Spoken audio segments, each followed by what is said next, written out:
الحمدللہ والصلاة والسلام علی رسول اللہ۔ اعوذ باللہ من الشیطان الرجیم، بسم اللہ الرحمن الرحیم۔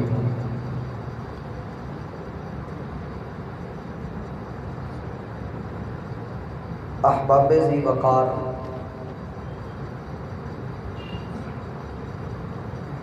اللہ رب العالمین وہ ذات بابرکات ہے کہ جس نے کائنات کے تمام تر مخلوقات میں حضرت انسان کو فضیلت اور اہمیت عطا فرمائی، اور یہاں تک فرما دیا کہ زمین و آسمان میں جتنی بھی مخلوقات ہیں، جتنے بھی جاندار ہیں یا بے جان ہیں، اللہ نے سارے کے سارے تمہارے لیے مسخر کر دیے، سارے تمہاری چاکری میں لگا دیے ہیں۔ کوئی ایک بھی ایسا نہیں ہے جو انسان کی خدمت میں جتا ہوا نہ ہو، سارے ہی انسان کے خدمتگار بنے ہوئے ہیں، اور ان سب کی عزت بھی اسی وجہ سے ہے کہ وہ انسان کی خدمت کرتے ہیں، اور جب جب وہ انسان کی خدمت سے انکار کرتے ہیں، انسان کی فضیلت، اس کی اہمیت کا انکار کرتے ہیں، وہ اپنی اصل کھو بیٹھتے ہیں اور ان کا نام و نشان باقی نہیں رہتا۔ اس پورے پروسیس کے بعد اللہ رب العالمین نے مجھے اور آپ کو یہ حکم دیا ہے کہ اے انسان دیکھ، سارا کچھ تیرے لیے مسخر، سارا کچھ تیرے لیے بنا دیا، تیری ضروریات کو پورا کیا، تیری دعاؤں کو سنا، تیری جھولی کو بھرا، تیری تمنائیں، تیری خواہشات، تیری امیدیں اللہ نے ساری سن کر پوری کر دی۔ وَآتَاكُم مِّن كُلِّ مَا سَأَلْتُمُوهُ، تو جو جو اللہ سے مانگتا گیا اللہ تجھے دیتا چلا گیا۔ اللہ نے اپنا ہاتھ نہیں روکا، اللہ نے اپنے ہاتھ کھلے رکھے، بل یداہ مبسوطتان ينفق کیف یشاء، اللہ نے جیسے چاہا اپنی شان کے مطابق تجھے رزق عطا کیا، کھلا ڈلا تجھے دیا، اللہ نے اپنے ہاتھ کو روکا نہیں۔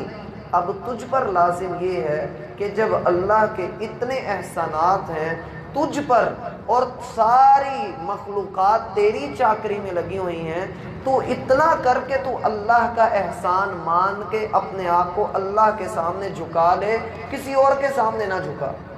ہم تجھے یہ نصیحت کرتے ہیں کہ تو جب تک اللہ کے سامنے جھکا رہے گا تو کامیاب ہے۔ وَارْكَعُوا مَعَ الرَّاكِعِينَ، رکوع کرنے والوں کے ساتھ، جھکنے والوں کے ساتھ جھکاؤ اختیار کر، زندگی میں اکڑ کر نہ رہ۔ تیرے اندر انانیت نہیں ہونی چاہیے، غرور اور تکبر نہیں ہونا چاہیے۔ تیری جوانی کا ٹھاٹھے مارتا سمندر، اس کی طغیانی، اس کا ولولہ، تیرے دل کی دھڑکن، تیرے جذبے، تیرے استقلال، تیرے عزائم، یہ اپنی جگہ پر، لیکن یہ تیرے اور تیرے معبود الہی جو تیرا حق معبود ہے اس کے اور تیرے درمیان کبھی حائل نہ ہو۔ جب تو اس کے سامنے آئے، جب تو اس کا بلاوا سنے، تو دنیا کی ہر چیز سے تیرے ہاتھ کھڑے ہو جائیں، تو اللہ کے سامنے آ جائے اور تو اقرار کر لے کہ اللہ اکبر، اے اللہ ساری کائنات کی بڑائیاں ایک طرف، لہ الکبریاء فی السماوات والارض، زمین و آسمان کی جو کبریائی ہے، جو تیری کبریائی ہے اللہ، وہ تیری ہی ہے، اس کا مقابلہ کوئی نہیں۔ لا مثل لک ولا مثال لک ولا جد لک ولا ند لک، اے اللہ نہ تیرے جیسا کوئی، نہ تیری مثال کوئی، نہ تیرا وارث کوئی، نہ تیرا شریک کوئی، تو اکیلا وحدہ لا شریک، تو وہ ذات ہے کہ جسے اونگ بھی نہیں آتی اور جس کا علم پوری کائنات کو گھیرے ہوئے ہے، اور انسان اس تھوڑے سے علم کو اگر حاصل کر لے تو یہ دنیا کی افضل ترین مخلوق بنتا ہے۔ اور اسی لیے رسول اللہ صلی اللہ علیہ وسلم کا فرمان ہے، من یرید اللہ بہ خیرا، کائنات کے اندر لوگ بڑی بڑی خیریں دیکھتے ہوں گے، لیکن اللہ رب العالمین جس بندے کے ساتھ خیر کا ارادہ کر لیتے ہیں، اللہ جس کو خیر دینا چاہتے ہیں، اللہ اسے کائنات کی سب سے بڑی خیر سے نوازتے ہیں، اور وہ خیر ہے یفقہہ فی الدین، اللہ اسے دین کی سمجھ عطا کر دیتے ہیں، اسے توحید کی سمجھ آ جاتی ہے، اسے دین کی سمجھ آ جاتی ہے، اور اسے معلوم ہو جاتا ہے کہ علم نام ہے اللہ کی معرفت کا، علم نام ہے اللہ کو جاننے کا، علم نام ہے زندگی گزارنے کے اصول و قوانین کے متعلق جان لینے کا کہ میرے مالک نے مجھے زندگی گزارنے کے لیے کون کون سا حکم دیا ہے، میں نے اٹھنا کیسے ہے، بیٹھنا کیسے ہے، لیٹنا کیسے ہے، کھانا کیسے ہے، پینا کیسے ہے، اور یہ سارے کا سارا اللہ کے دیے ہوئے قانون کے مطابق جب میں کروں گا تو میرا اللہ مجھ سے راضی۔ اس لیے کہا کہ من یرید اللہ بہ خیرا، وہ بڑا ہی خوش نصیب شخص ہے کہ جس کو دین کا علم دے دیا جائے کہ ساری خیر و برکات اس کے پاس جمع ہو گئی۔ اور یہ بھی ذہن میں رکھیے، علم جو ہوتا ہے، جو علم ہے جسے اللہ رب العالمین نے قرآن کریم کے اندر ہمارے لیے بیان کر دیا، اقرأ بسم ربک الذی خلق خلق الانسان من علق اقرأ وربک الاکرم الذی علم بالقلم، وہ رب کے جس نے آپ کو قلم کے ذریعے علم سکھایا، الرحمن اس کی رحمتیں بڑی با کمال ہیں، علم القرآن جس نے قرآن پڑھنا سکھایا، خلق الانسان انسان کا پیدا کرنے والا، علمہ البیان انسان کو بولنے کی قوتیں عطا کرنے والا وہ ایک رب ہے کہ جو سورج کو بھی بنا سکتا ہے، جو چاند کا بھی خالق ہے، پھر ان کی تقدیر کو بھی لکھنے والا، والشمس تجری لمستقر لها ذالک تقدیر العزیز العلیم، تیرے رب نے چاند کی الگ سے تقدیر لکھ دی، اس کے دن چھوٹے بڑے کن کن ماہو سال کے اندر ہونے اس نے لکھ چھوڑے، والقمر قدرناہ منازل حتی عاد کالعرجون القدیم، ہر 15 دن کے بعد چاند کا چھوٹا بڑا ہونا تیرے سامنے تیرے رب نے رکھا، اس کے بعد بھی تو رب کی معرفت حاصل نہ کر پائے، تو علم نہ سیکھ پائے، تو دین سے پھر بھی بے بہرا ہو جائے، تو پھر یہ ذہن میں رکھ کہ تو اللہ سے دور ہو کر دنیا کے سب سے بڑی خیر سے محروم ہو رہا ہے۔ اور جو بندہ اس خیر سے محروم ہو جاتا ہے، المحروم فی ہذہ الدنیا، اس دنیا کا جو محروم ہے، اس دنیا کا جو سب سے زیادہ مسکین شخص ہے، جو سب سے بڑا محروم ہے، وہ ہے من حرم لذت حدثنا و اخبرنا، جو احادیث میں بیان ہونے والے الفاظ حدثنا اخبرنا کی لذت سے جو محروم ہے، اسے نہیں معلوم کہ حدثنا کیا ہوتا ہے۔ آپ میں سے کسی کو معلوم ہے کہ حدثنا کسے کہتے ہیں؟ اخبرنا کا معنی کیا ہوتا ہے؟ انبأنا کا معنی کیا ہوتا ہے؟ اللہ آپ کی زندگیوں میں برکت دے۔ یہ وہ الفاظ ہیں جن کو بیان کیا جاتا ہے، جن کو بولا جاتا ہے اس وقت جب حدیث بیان کرنی ہو۔ اگر کبھی صحیح بخاری کھولنے کا اتفاق ہو، اس کو کھولیے، اس میں کوئی بھی آپ حدیث پڑھیں گے تو سب سے پہلا لفظ یہ لکھا ہوگا، حدثنا فلاں، ہم سے فلاں آدمی نے بیان کیا، اس کو فلاں نے بتلایا، اس کو فلاں نے بتلایا، اور اسے ابو ہریرہ رضی اللہ عنہ نے بتایا۔ ابو ہریرہ نے رسول اللہ صلی اللہ علیہ وسلم کو فرماتے ہوئے سنا کہ من یرید اللہ بہ خیرا یفقہہ فی الدین، اللہ جس بندے کے ساتھ خیر کا ارادہ کرتے ہیں اللہ اسے دین کی سمجھ عطا کر دیتے ہیں۔ اور میرا بھائی، دین کی سمجھ حاصل کرنے کے لیے بندے کو محنت کرنا پڑتی ہے، اس دین کے لیے تگودو کرنا پڑتی ہے۔ حدیث میں آتا ہے کہ اللہ رب العالمین دنیا، جو دنیا کا اسباب ہے، جو دنیا کا مال و دولت ہے، اللہ مسلمان کو بھی دیتے ہیں، کافر کو بھی دیتے ہیں، اللہ دونوں کو دے دیتے ہیں، لیکن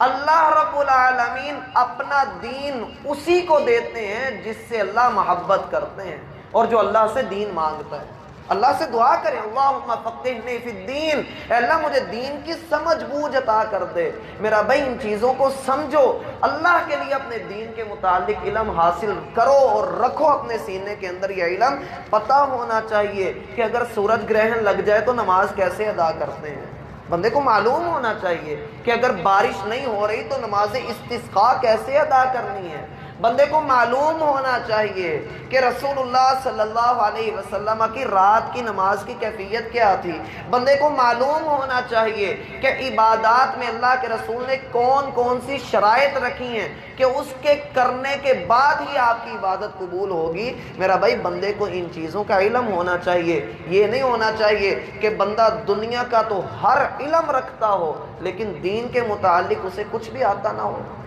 ہم کتنے لوگوں کو ایسے جانتے ہیں جن کو قرآن کی سورتوں کی تعداد کا علم نہیں, جن کو قرآن کے رکوعات کی تعداد کا علم نہیں, جن کو قرآن کی آیات کی تعداد کا علم نہیں, اور جنہوں نے کبھی زندگی میں قرآن کو پڑھا ہی نہیں, اور جنہوں نے قرآن کو پڑھا ہے وہ صرف اسی پر راضی ہیں کہ گویا ہم نے قرآن کو پڑھ لیا. میرا بھائی صاد اور سین میں بھی بڑا فرق ہوتا ہے, سا اور سین میں بڑا فرق ہے, زال اور زا میں بڑا فرق ہے. یہ علم سیکھیے کہ قرآن کی تلاوت میں کر رہا ہوں, آیا میں اس کا حق بھی ادا کر رہا ہوں؟ کیا صرف قاری صاحب نے خوبصورت قرآن پڑھنا, کیا میں خوبصورت قرآن نہ پڑھوں؟ اللہ رب العالمین فرماتے ہیں الذین آتیناہم الکتاب یتلونہ حق تلاوتی, کتاب کا حق ادا کر دینے والی تلاوت کیا کرو. ہم نے کتاب ان لوگوں کو دی ہے کہ جو کتاب کی تلاوت کرتے ہیں تو تلاوت کا حق ادا کر دینا, حق ادا کر دینا چاہیے.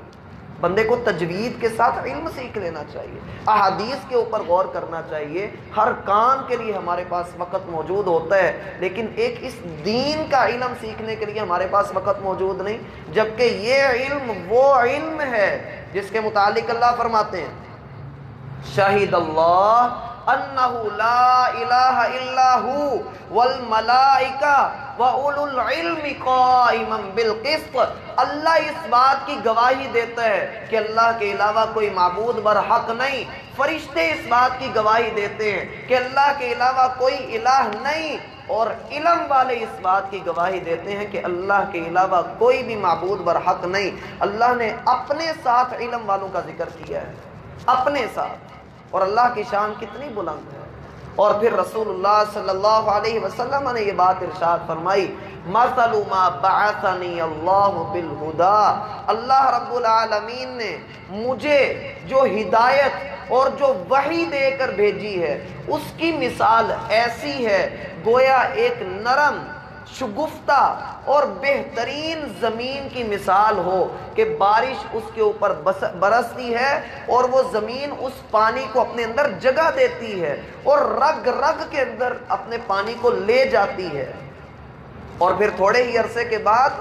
وہی کچی زمین اس پر تم ایک لہلہاتی ہوئی فصل کو دیکھتے ہو. یعنی اس نے اس پانی کو اپنے اندر سمو لیا اور ایک ایک قطرے کا اس نے حق ادا کر دیا. اللہ کے رسول صلی اللہ علیہ وسلم فرماتے ہیں کہ میری مثال اس طرح کی ہے, اللہ رب العالمین نے مجھے یہ علم عطا کیا ہے. اب کچھ لوگ ہوتے ہیں ان کے پاس جب یہ علم آتا ہے وہ اس کو اپنے رگ و پے کے اندر محفوظ کر لیتے ہیں, اپنے دل کی زمین کے اندر اس کو جگہ دیتے ہیں, اور پھر جب اس کے پودے باہر نکلتے ہیں اس بندے میں خشیت ہوتی ہے, للہیت ہوتی ہے, یہ اللہ رب العالمین کا فرما بردار بن جاتا ہے. اس کا اٹھنا بیٹھنا, کھانا پینا, اوڑھنا بچھونا, چال چلن اس کے اس اصول کے مطابق ہو جاتے ہیں کہ میرا رب جیسے راضی میں بھی ویسے راضی.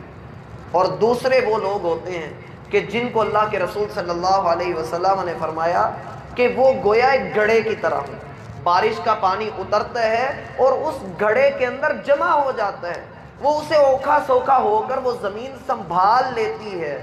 یعنی وہ زمین تھوڑی سخت ہے, اس نے پانی کو اپنے اندر جذب تو نہیں کیا لیکن پانی اس کے اوپر کھڑا ہے, چلو یہاں سے کچھ نہ کچھ فائدہ اس کو حاصل ہو ہی جائے گا. لوگوں میں سے دوسری قسم ان لوگوں کی ہوتی ہے جن کے پاس علم موجود ہوتا ہے, وہ علم کو سمیٹ لیتے ہیں لیکن ان کے اندر تھوڑی سی سختی ہوتی ہے. ایسے لوگ بھی اللہ رب العالمین کے ہاں کسی حد تک کامیاب ہیں.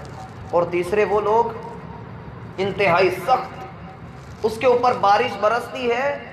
ایسی چٹان کی طرح کہ جس کے اوپر مٹی کی ایک تہ جمی ہوئی ہو, اس کے اوپر بارش برستی ہے تو ساری مٹی صاف ستھری ہو جاتی ہے، نہ پانی وہاں پر جذب ہوتا ہے اور نہ پانی وہاں پر کسی ڈھلوان کے اندر رک جاتا ہے، بلکہ وہ پانی ادھر سے پھسل کر آگے کسی زمین کی طرف چلا جاتا ہے۔ گویا جو شخص سخت دل ہو جاتا ہے، جس دل کے اندر قساوت آ جاتی ہے، جو سختی کا دل دادا ہو جاتا ہے، جو گناہوں کی لذت میں پڑ جاتا ہے، اس کو اللہ کا علم نہیں ملتا۔ امام شافعی رحمت اللہ علیہ اپنے استاد امام وکیع رحمت اللہ علیہ کے پاس آئے اور آ کر کہا، استاد جی مجھے کچھ سبق یاد نہیں ہوتا ہے، مجھے سبق یاد نہیں ہوتا ہے۔ یہ بھی ایک مسئلہ ہوتا ہے ہمارا کہ میں دین کی بات سنتا ہوں لیکن وہ مجھے یاد نہیں رہتی ہے، اس کی وجہ کیا ہے؟ امام وکیع رحمت اللہ علیہ نے ان کو مسئلے کا حل دیا، اور امام شافعی رحمت اللہ علیہ نے اس مسئلے کو، ان کی بات کو اپنے اشعار کے اندر بیان کیا۔ فرماتے ہیں شکوت الی وکیع سوء حفظی، میں امام وکیع اپنے استاد کے پاس، امام وکیع امام بخاری کے بھی استاد ہیں، میں ان کے پاس گیا اور میں نے ان کو جا کر شکایت کی، گلہ کیا، شکوہ کیا کہ مجھے میری جو حافظہ ہے، میری ذہانت جو ہے وہ میرا ساتھ نہیں دیتی۔ فَأَرْشَدَنِي إِلَىٰ تَرْكِ الْمَعَاصِي، تو انہوں نے مجھے کہا کہ گناہوں کی زندگی کو چھوڑ دو، جتنا تم گناہوں سے دور ہو جاؤ گے۔ فَإِنَّ الْعِلْمَ نُورٌ، یہ علم روشنی ہے، یہ علم روشنی ہے، اور روشنی کس کی ہے؟ وَنُورُ اللَّهِ لَا يُؤْتَاهُ الْعَاصِي، یہ اللہ کا نور ہے، یہ اللہ کا علم ہے، اور کسی گنہگار کو اللہ کا علم نہیں دیا جاتا جو گناہوں میں لتھڑا ہوا ہو۔ کسی نے سلف صالحین میں سے کسی سے پوچھا کہ رات کو میں تہجد ادا کرتا ہوں، کسی دن میں ادا کر لیتا ہوں، کسی دن میری رہ جاتی ہے، اس کی وجہ کیا ہے؟ روٹین نہیں بن رہی، ریگولر نہیں ہو پا رہا۔ کہا اس کی وجہ یہ ہے تو دن کے وقت کوئی گناہ کر لیتا ہے جس کی وجہ سے تیری رات کی عبادت اس سے چھین لی جاتی ہے۔ کوشش کریں کہ اللہ کے دین کے ساتھ جڑیے، سیرت کی کوئی کتاب اپنے پاس رکھیے، اس کا مطالعہ کیجیے، صحابہ کے متعلق کوئی کتاب اپنے پاس رکھیے، اس کا مطالعہ کیجیے، احادیث کی کوئی کتاب اپنے پاس رکھیے، اس کا مطالعہ کیجیے۔ رات کو سونے سے میرا بھائی پہلے 10 منٹ آپ کوئی کتاب پڑھ لیں، چند سطریں پڑھ لیں، اللہ کی قسم کچھ نہ کچھ تو پلے پڑے گئی نا۔ مان لیتے ہیں نہیں مدرسے جانے کا ٹائم نہیں، قاری صاحب کے پاس بیٹھنے کا ٹائم نہیں، چلو کتاب تو موجود ہے، اپنے موبائلوں سے دوستی کم کیجیے، اللہ سے دوستی کیجیے۔ اللہ ہم سب کا حامی و ناصر ہو، وما توفیق الا باللہ۔